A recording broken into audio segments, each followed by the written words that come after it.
Welcome to Life Transformation Radio.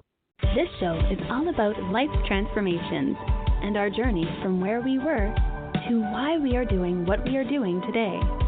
We will discuss the hiccups, the roller coasters, and the blood, sweat, and tears that has been poured out while discovering our purpose. It is all about our transformation. Here is your host, Sean Douglas. Good morning, good afternoon, and good evening. Welcome to another episode of Life Transformation Radio. I am your host, Master Resilience Implementer, TEDx speaker, business positioning strategist, and international best-selling author, Sean Douglas. This show is currently heard in over 74 countries. So whether it's your first time joining us or you've been listening to us for some time, I want to thank you to those who are listening from around the world. Life Transformation Radio is all about our transformation. Here, we tell the stories of why we're doing what we're doing. We highlight those transformational moments that changed our lives and how we use it to then transform others and elevate their lives as well. You can listen to us live right here on the Blog Talk Radio Network and join our Facebook group, Life Transformation Radio Community. Never miss an episode by subscribing wherever it is that you listen to podcasts. Life Transformation Radio can be heard on Apple Podcasts, Stitcher, Spreaker, Spotify, TuneIn, Player FM, Radio Public, Overcast, Castbox, Himalaya app, and the Google Play Music app. And now we are available on Pandora. So subscribe wherever it is that you listen to podcasts. If you love the show, please leave us a rating and review wherever you can, and let us know what you think about the show. My guests are entrepreneurs, speakers, business owners, coaches, podcasters, authors, amazing human beings that are impacting the world around them. And my guest today does exactly that. If you have any questions for any of the guests that I bring on the show during our live broadcast, call us up and ask us a question at 657-383-1109. Again, the number is 657-383-1109. And with that, please help me welcome to the show my friend, my guest for today, Bryan Falchuk. Bryan, welcome to Life Transformation Radio. Hey, thanks for having me on, Sean. Man, I am super pumped to have you on. You're a TEDx speaker, you're an author, and you are doing amazing transformative work in and out of your life, man. So I'm super honored to have you here. Yeah, no, I really appreciate that. And this is a really key transformational moment for me as well. So it's great. Like you're the only show that I'm on like right as that moment's happening. So it's well positioned, right on target for you. Love it. I love that, man. So the title of this episode is the 50-75-100 Solution: Build Better Relationships with Bryan Falchuk. My guest today, Bryan Falchuk, is a best-selling author, professional speaker, and life coach. He's also been a C-level executive and part of several startups. He's also committed to helping people overcome and achieve in their lives after overcoming his own challenges. Bryan's best-selling first book, Do a Day, teaches his approach to overcoming what stands in our way in life. His latest book, the 50-75-100 Solution, Build Better Relationships, helps people see their power to make their relationships healthier and happier in business, in their family, and in life overall. He has spoken at TEDx events and has written articles for many major publications like Inc. magazine, the Chicago Tribune, and LA Times. He's transformed his life inside and out, and he's here today to share how with all of us. His website, Bryan with a Y, BryanFalchuk.com, Bryan with a Y, BryanFalchuk.com.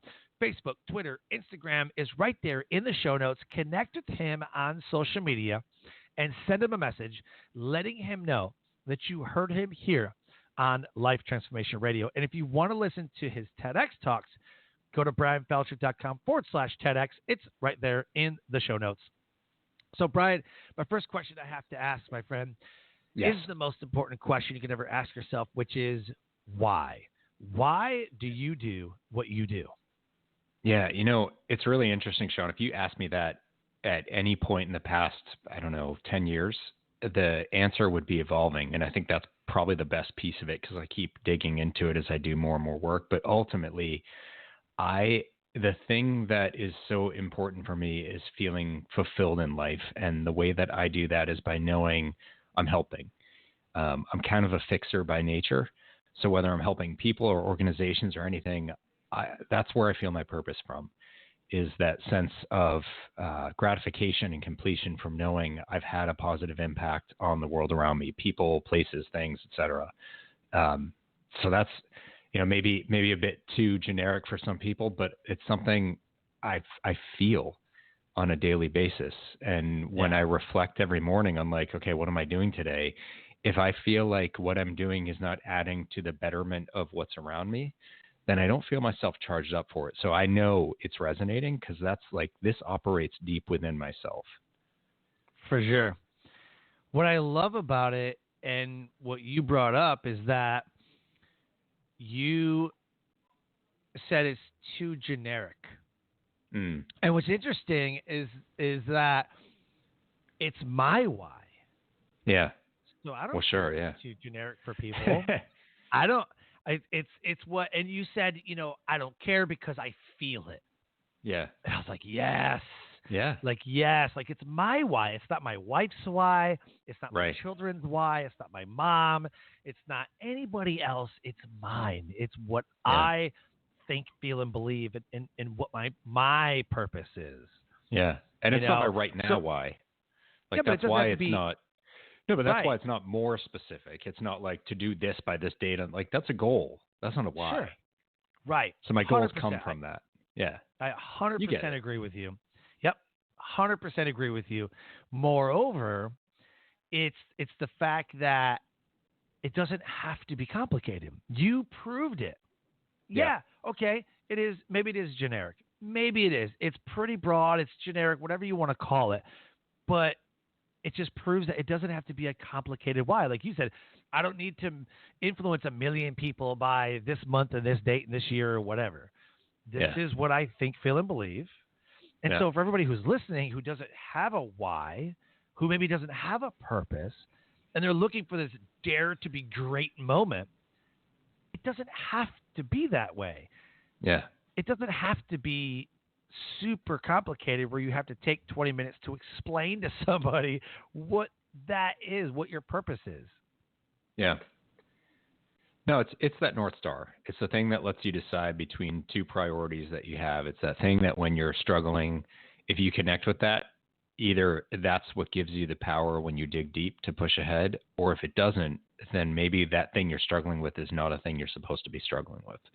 And so I use it as that litmus test, that moral compass, if you will, to check like, okay, is this adding or is this subtracting from my energy, from my path forward? And if it's subtracting, it may just be that I need to see the connection. Like paying my bills is not adding to anything good right in front of me. But of course, paying my bills, that keeps the roof over my head, that keeps my child fed, that keeps us clothed. And, okay, now I can feel good about paying my bills because it's enriching the lives of those I care about most, including myself.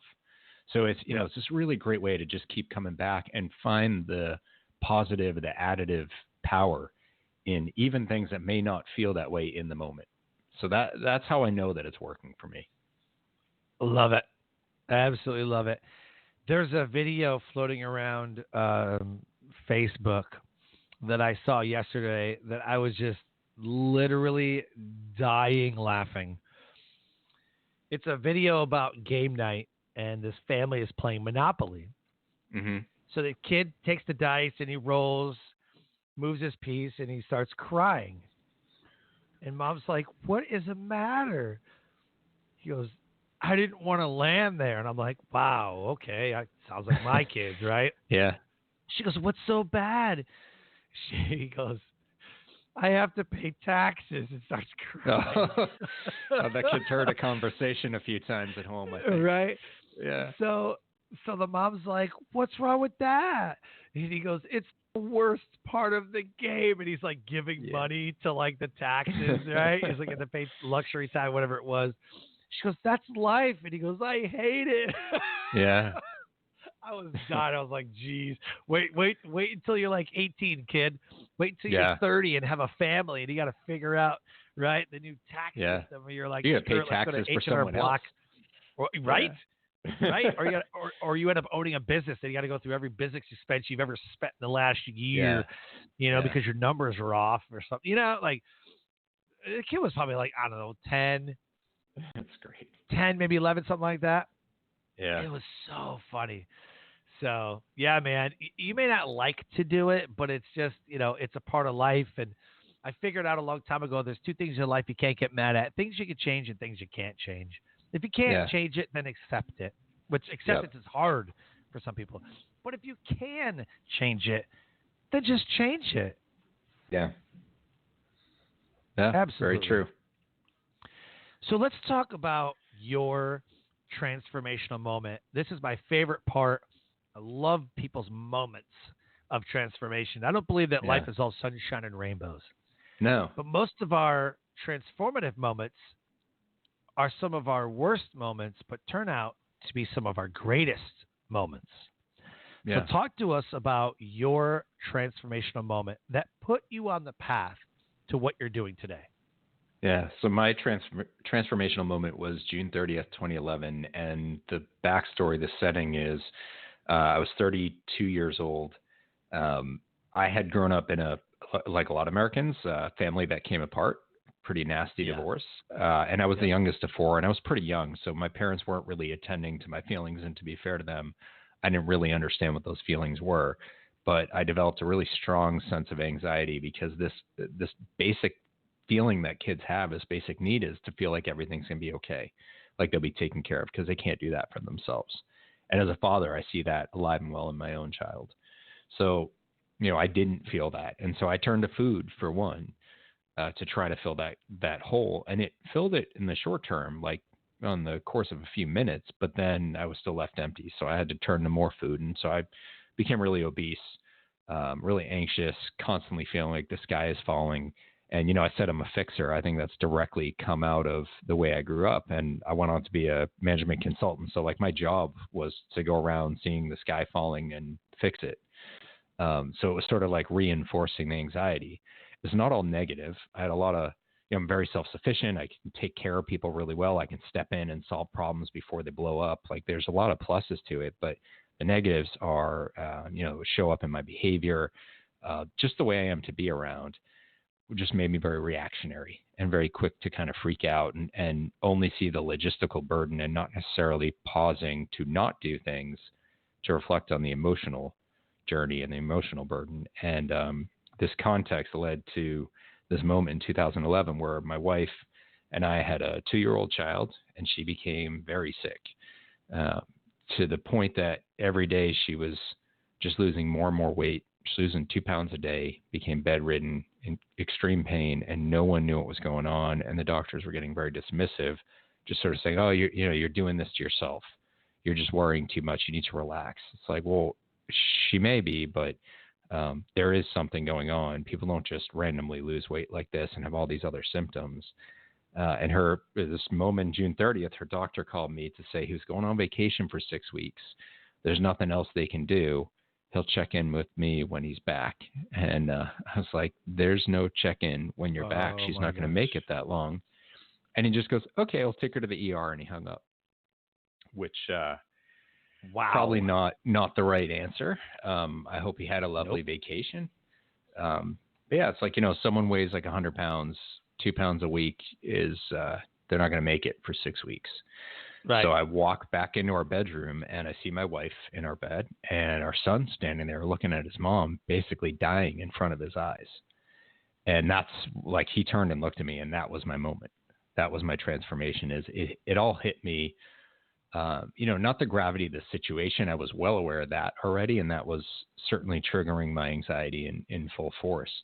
Sure. But how I was failing the two of them and ultimately failing myself, because she needed someone to stand by her. And instead I was freaking out and, you need to relax. You need to do this. You need to do that. Rather than just, this must be hard. Just, kind of holding her in the moment, because if she is freaking out, someone yelling at her and pushing her to do things is not really going to help.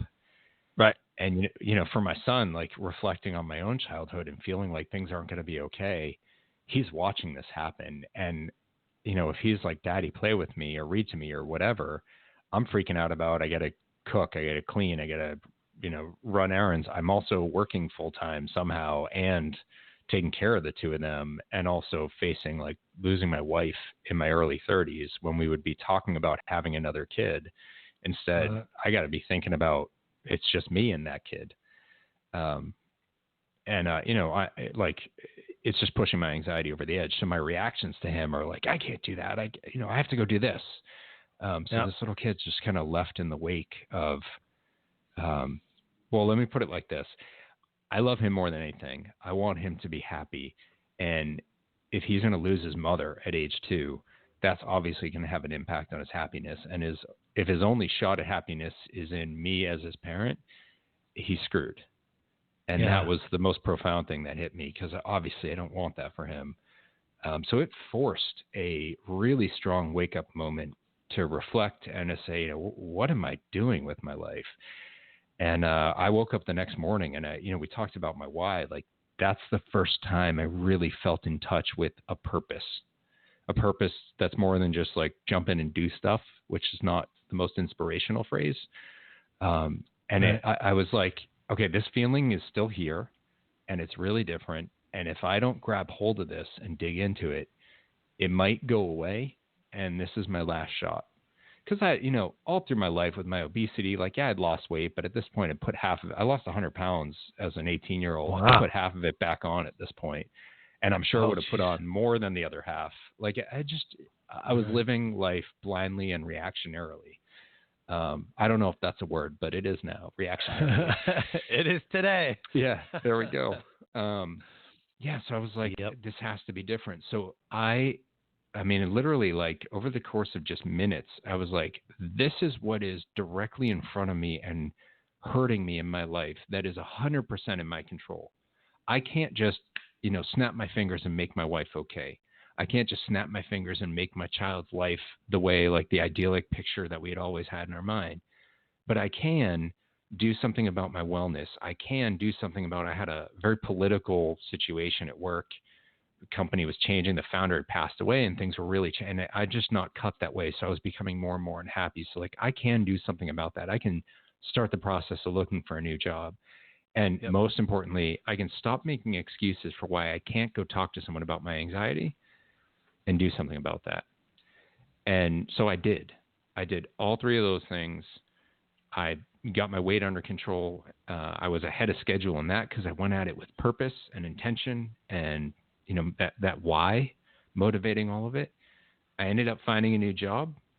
And, in terms of the anxiety, I went and saw someone.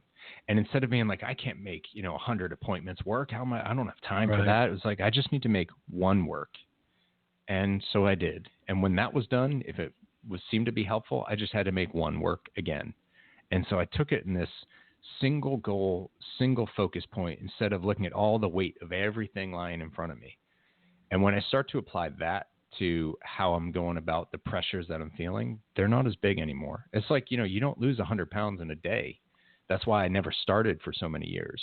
It's when I started to look at it as the choices I'm making in this moment, very mindful and present kind of approach, things transform. And that's where Do a Day was born out of. So that led me down a path of extreme transformation for myself.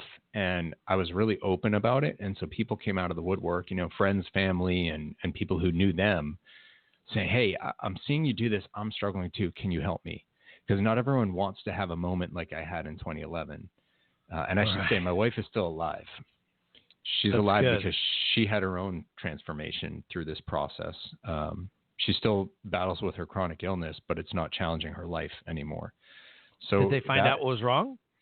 Yeah. So she has chronic Lyme disease, which is a really controversial topic that a lot of people won't acknowledge. And that's why so many of the doctors were just like, oh, you're doing this to yourself. Like, she kept testing positive for Lyme and they wouldn't do anything about it. But anyway, that's a whole other episode. Yep. But regardless, she is taking control of that piece of her life. And now she's actually helping other people facing chronic illness. So she's a functional medicine health coach. But, we wouldn't give that up. And so when you think about these transformational moments, I think this is the most interesting question in them is how many people who went through something that extreme or that difficult would be like, oh God, I wish I didn't do that. Like you can't be thankful for where you're at today without that moment. So, we've talked about it a lot, she and I, and that obviously like, I wish he wasn't in pain. I wish our son didn't have that, lots of things like that. But yep. if we couldn't be where we are today, if not for that moment, then that moment has to stand. And so actually, I'm grateful for that kick in the face and for that struggle because we would not be here. And I'm pretty happy with here. Awesome. Wow. I can't even imagine, I hate to say like, couples fight or, whatever. My wife and I'll get into an argument about something, and it's never something like stupid. It's always like something major, like homeschooling our 16-year-old. It was, well, I think this or I think this. You're not listening, and but we pretty much, we pick and choose our battles pretty well. We used to fight constantly, every single thing. Yeah. Either one of us needed to be right or, whatever. Yeah. But yeah, I don't know what you're talking about. Sorry. Yeah. With 4 children, I'm so invested at this point, and we've been through so much. I don't know, man. If I was in your position, I have no idea, whether it be my wife or a child or whatever. Our 12-year-old or 13 now, she's had a birthday. Our 13-year-old broke her collarbone last year. Oh. And we're both a wreck in the hospital. Like we're dying, and literally our daughter's like, it's fine. Like it hurts, but like, it's fine. I'm like, it's not fine. And we're looking at the x-rays and it's like, our baby's hurt. like, Yeah. And the doctors are like, I've never seen parents like this for something like it's fine. You can't cast it. She should take it easy. So they told us what to do and how to get her back and like it'll heal. It's kind of one of those things that kind of heals itself. Every kid breaks it. They break their clavicle, they break their collarbone, whatever. It's fine. And she's fine. She was fine the next day. She's fine that day. But us, we're like, oh my gosh, what do I do? Oh my God. We're like freaking out, I look back, I'm like, oh, that was ridiculous. But it's what happens. And so because it's scary and it's unknown and I had something that happened to me back in 2017 that literally I just got over. Was this weird pain right underneath my right rib cage, and it was there for months. And it was painful. Everybody said that I'm making it up, and they did every single test under the sun, and they found one thing. And I told the doctor, I was like, dude, I'm not making this up. And you can see my skin has become red and rashy right there. I'm like, what is going on? It wasn't shingles. It wasn't anything. They found out what it was. It was something internal in the internal piping, but it took people digging and digging and digging and digging and digging till they said, well, maybe it's this one thing. Let's check for this. Yeah. And then they found it, put me on medication, and now it's gone. I'm fine. Oh, totally fine. And I was like, dude, this is awesome. The doctor, I'm like, this makes me feel so much better. He's like, it's usually this or this or this. But we went through this whole thing for months, and I'm like, this sucks. Yeah. So yeah, I totally get this one pain where people don't kind of believe you, but it's like, oh man, it's frustrating. My wife is sitting there helpless because she didn't know what to do, and I could only sit a certain way because if I sat another way, it would hurt like hell. So, but now everything's fine, everything's great, and I know how to manage it now. So yeah. So there's that. But I'm just not equipped emotionally, to handle these things. I don't think that I am. Our 2-year-old, she was diagnosed at I call it minus or gestational, 10 weeks. Okay. So my wife's 10 weeks pregnant, and she's diagnosed with newborn hemolytic anemia, which means that my wife's blood is trying to kill the baby. And so Wow. the baby now has to get blood transfusions through the umbilical cord in order to survive. And she almost died twice. And my wife Wow. almost died once. Wow. She lost her breath. She couldn't breathe. She's in the hospital. They had to sedate her. Like it was nuts. And then when the baby was born, we tried to do it regular, but it wasn't working. And so they Yeah. did an emergency C-section and found that the umbilical cord was so tightly wrapped around the baby's neck that she wasn't breathing. So they Oh brought my her God, back. Sean. Like she brought her back. And I'm just Yeah. sitting here doing all this, and I'm like, I can't do this. I cannot. Like the Yeah. doctors at Duke University were the ones that really held me and my wife together because I'm like we're a wreck during this whole process. Yeah. So yeah, I can't. When I hear your story, I just think like, how strong are you? Because like I look at me, I'm like I couldn't do that. Like I could, but then I look back at what I've gone through, and I don't know how the hell I don't know. Yeah. But I don't so know how that I do that's this stuff. but that's what hits me is you can because you did. And when we're looking at the possibilities of these things, it's too much. But you know what? It's not happening right now. So right now you don't have to answer for whether you can or how would you, because when it comes to moments like that, when it's in touch with what really matters to you, you do, and you did. And so, when my wife and I have moments where we're talking about like, she's in a flare up and it's really hard. And she's like, I don't know how I'm going to do this. And I'm like, yeah, that must be really hard. Let's look back and like, you went through this exact thing like this time last year and you thought you wouldn't get through it then, or, what you went through before. You went through childbirth, like all natural, no drugs or anything. Which, Wow. and like in a major hospital in Boston, that ain't normal. When they're like, what level's your pain at? And she's like, I think like a 6 or 7. And they're like, and you don't want the epidural? They're like, please, lady. When people are like, I'm at a 2, they're like, give me the shot. So I'm like, you got through all that. So like at some point, and I was guilty of this too. At some point, when do we stop and reflect and say, if I'm so certain this is it, this is the end, I can't do this, how the hell are you still standing? Because how many other moments in your life have you been so certain this is too much to get through, yet you're still here? When are you going to start giving yourself credit for that? And look, I'm as guilty of that as anybody else, but we do need to do that. We need to stop for a moment and just say, I have been in other situations where I was certain I couldn't do it. Or if I'm picturing a similar situation, I don't think I could, yet I did. So maybe it's not as bad as I think it is, or better yet, maybe I'm more capable than I actually believe I am to be. And I think that's a really important thing we need to bring ourselves back to. I actually said something to my wife once that I'm so lucky she didn't slap me for this. So it was brilliant and rude at the same time. I will acknowledge that. Okay. She's like, I feel like I'm dying. And I don't know what possessed me, but I was like, well, have you ever died before? And she said, no. I'm like, so you don't know that so maybe it feels terrible, but to say it feels like I'm dying.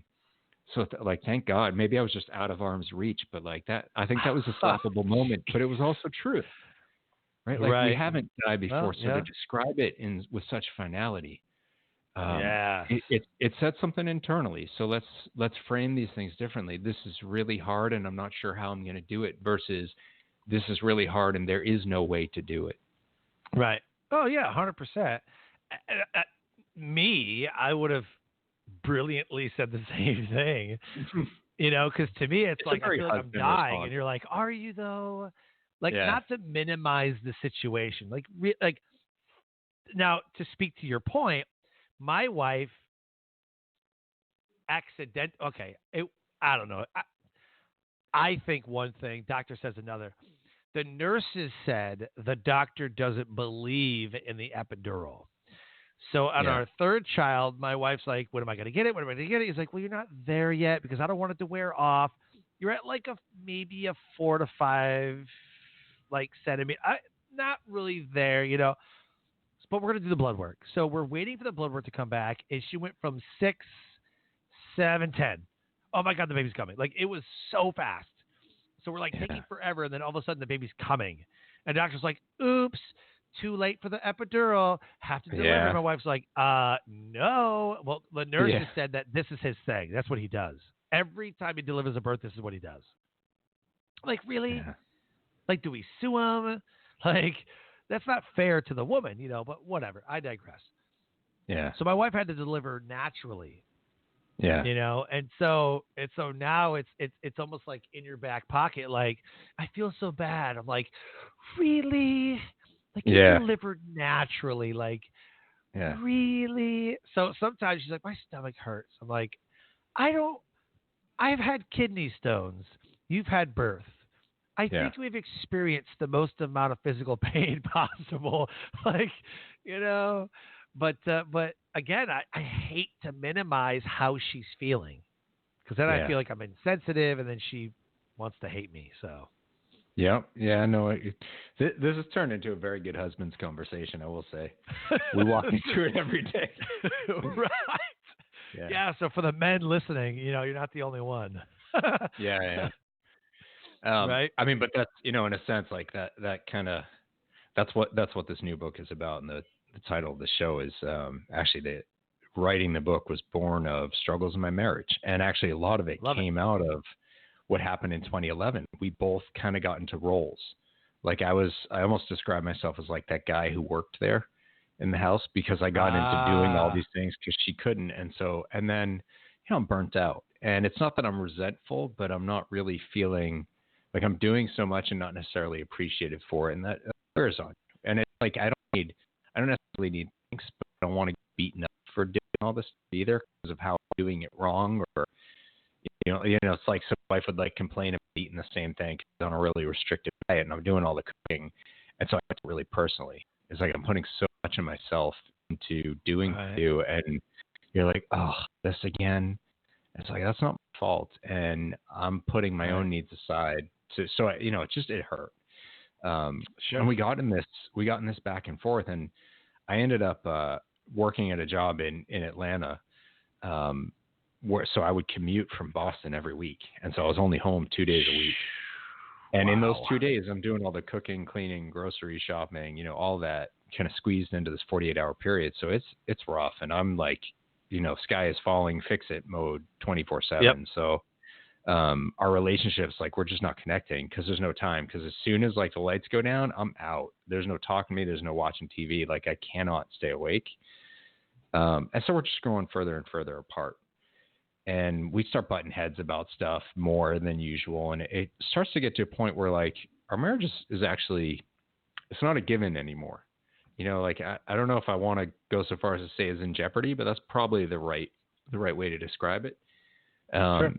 And so she had been talking to someone since she went through her health stuff just to help her with it. And I start talking to someone, therapist, to work through what I'm feeling. And I'm going in thinking like, I just need I need a strategy for dealing with the way she's treating me. I'm good. I don't need to change. I'm all set.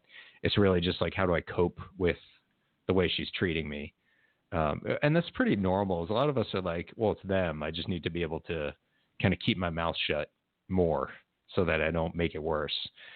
And you find that in tough relationships, often the feelings we have are, why are they doing this to me? Why don't they love me? Why aren't they better to me? Why doesn't my boss see my worth? Why can't they be nice? It's all these why questions about things they're doing to us or not doing to us that we wish they were. And very little about how can I lead them to treat me differently. And so through my own therapy process, the person I'm talking to, she's like, you should check out this book. It's this book on Buddhism. I think it'd be really valuable to you. And I'm like, oh, sounds neat. Despite being an author, I'm not a huge reader, but I'll give it a shot. And I get this book, and immediately I'm blown away, just like utterly blown away. It's called Open Heart, Clear Mind by this Buddhist monk, Thubten Chodron. And it's the most beautiful thing I've ever read to this day. And I'm taking in these concepts, and I'm like, this is really powerful. And so my wife are in the throes of probably the worst we've been. And I'm like, look, what do I have to lose at this point? I might as well try what I'm reading in this book that's kind of sparking a thought in me about relationships and relating to people. And Buddhism is founded on the idea of reducing suffering. So your life's purpose should be about less suffering in the world. So if I view our relationship as a form of suffering for both of us, but she's suffering by relating to me, I should want to make that better. And if she's suffering less, she's obviously going to be kinder to me. So it should benefit me in my suffering as well. So I'm like, all right, what if I take it that way instead of she's just mean and attacking me? So in looking at it that way, I start to reflect on, there are these three ideas that really stood out to me. And the first is happiness seeking. It's the idea that all of us just seeks to be happy. We don't do things just to be mean or spiteful or to someone else, so that it helps you to feel less attacked. Because it's like, if I always use this traffic jam kind of analogy. If someone cuts you off, it's not like they got on the highway looking for your car to cut you off. They're just trying to get where they're going. Right. Just like you, right? Now, sometimes For sure. it's like a last cookie dilemma. Like, we can't both have the last cookie if we want it. So, like, if I get it, I'm inherently hurting you. And if you get it, you're inherently hurting me. But I'm not eating it so you can't. I'm eating it because I want it. I love cookies, so of course I'm going to bring it back to that. And if we split it, people are like, well, you can split the cookie. Yeah, but we're not really getting what we want. We're still not. And that's kind of the traditional mediation approach, is like, we're going to split the baby. Everyone's going to be unhappy, but at least we'll be done. That's not really a great answer. So what if if I look at him like, oh, hey, we both want to get where we're going. We just happen to be in each other's way. Now I don't feel as attacked, which means now I can actually respond a little bit differently. I don't have to start screaming at you and try to cut you off in return and maybe cause an accident. Be like, you know what? It's one car. He's going to get there before I did. Big deal. But if I try to one up him, neither of us is going to get there.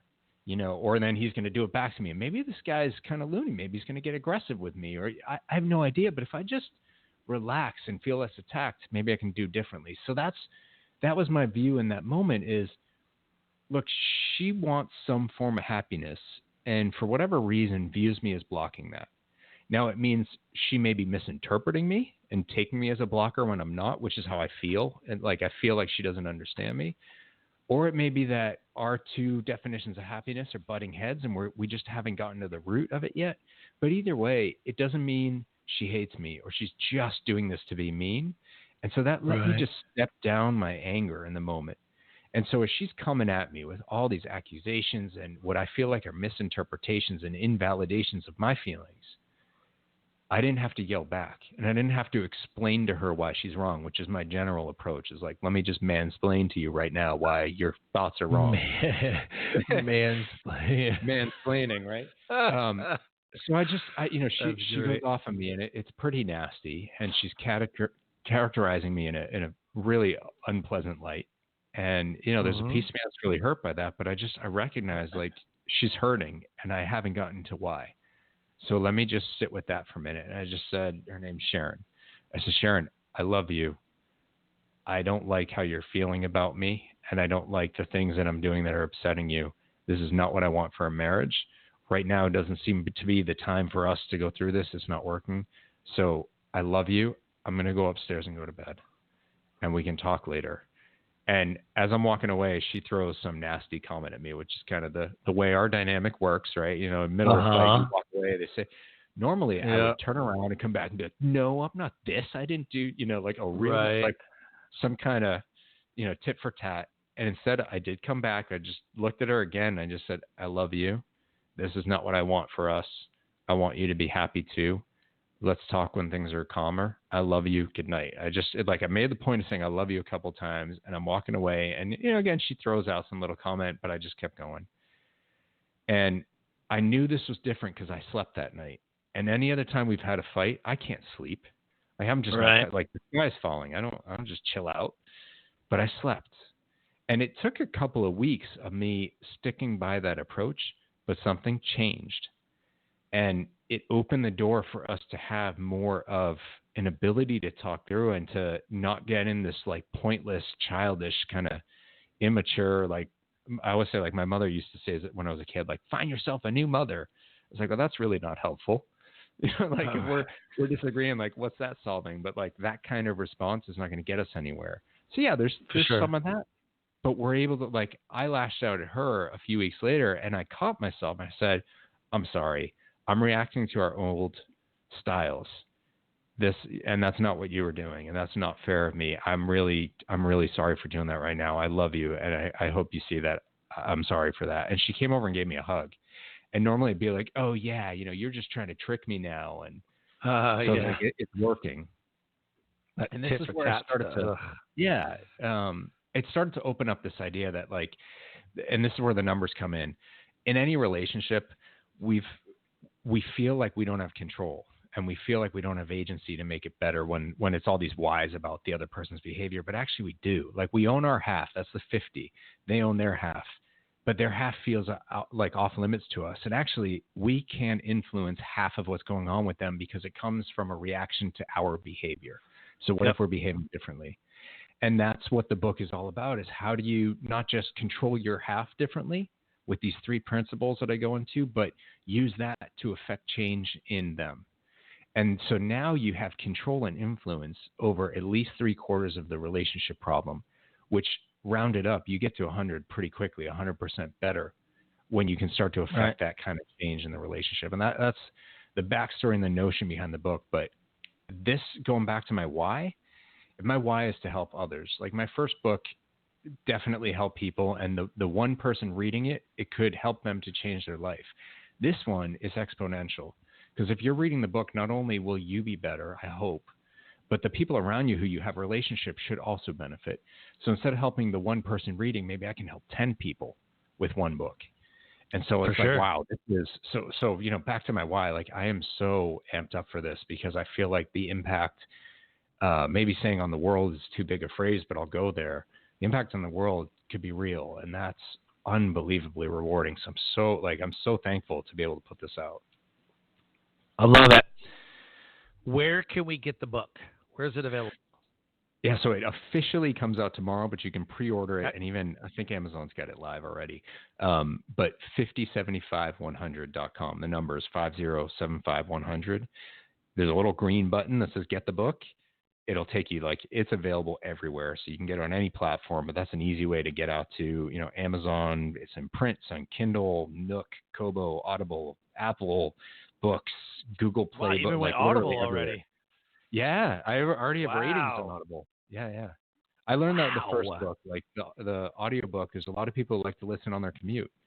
So I have friends who are like, is it on Audible? So I did it before the launch this time. Do a day with lagged like 6 months, but I got this one done. So are you going to turn the 5075100 into a podcast? I have not thought about that, but now maybe I have. Yeah, it's possible. There's a Do a Day podcast, and I'll get some relationship episodes in there, so you never know. I wouldn't make a Build Better Relationships podcast. Yeah. I would do the 5075100 Solution podcast, because it makes it stand out. How many relationship podcasts do we know that say "Live a Better Life"? A relationship podcast, marriage podcast, right? Yeah. But I would make your solution the forefront of the podcast. And for the first 2 to 3 episodes, I would literally make it under 15 minutes, pave the way for what the listeners will expect, give some tips and tidbits, and then maybe have sprinkle in some guests. But for that podcast, I would immediately make it your show.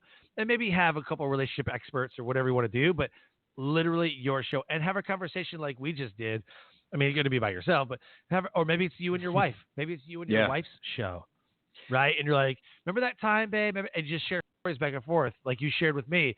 She gave me a hug. That wasn't really what our dynamic was. It was really weird, right? Yeah. So anyway, I was just thinking about that. Like, that'd be a pretty cool podcast to listen to, is the ins and outs of that solution, and see it real time with you and your wife. So anyway, that's what I was thinking. Yeah, no, that's really cool. I just had her tomorrow. The episode comes out with her on my show, telling her story. Oh, very cool. And she's at the end. She's like, we need to do an episode on our relationship. And I was like, yeah, so that could be a really cool show, and maybe that's the basis. But yeah, man, you give me an idea. Yeah. Now I got to give you like a commission or something, a little kickback. Well, in like 20 seconds or less, because we have to close the show, what is the one takeaway that you want to give the listeners right now? Just think about this happiness idea. Instead of feeling attacked, just reflect for a minute. What is it they might possibly be hoping for that they think you may be standing in the way of? Just think about that. I love it. Man, I'm really thankful and honored to have you on the show, my friend. Thank you for coming on the show. Yeah, thanks for having me on, man. It's great to finally connect. Absolutely. Life Transformation Radio listeners, an amazing guest impacting the world around him. If anything resonated with you, please connect with him and let him know that you heard him here on Life Transformation Radio. As I close the show, I always say live your brand. Find opportunities every day to live up the core values that you hold deep in your heart. And I call this living your brand. So until next episode, live a great life.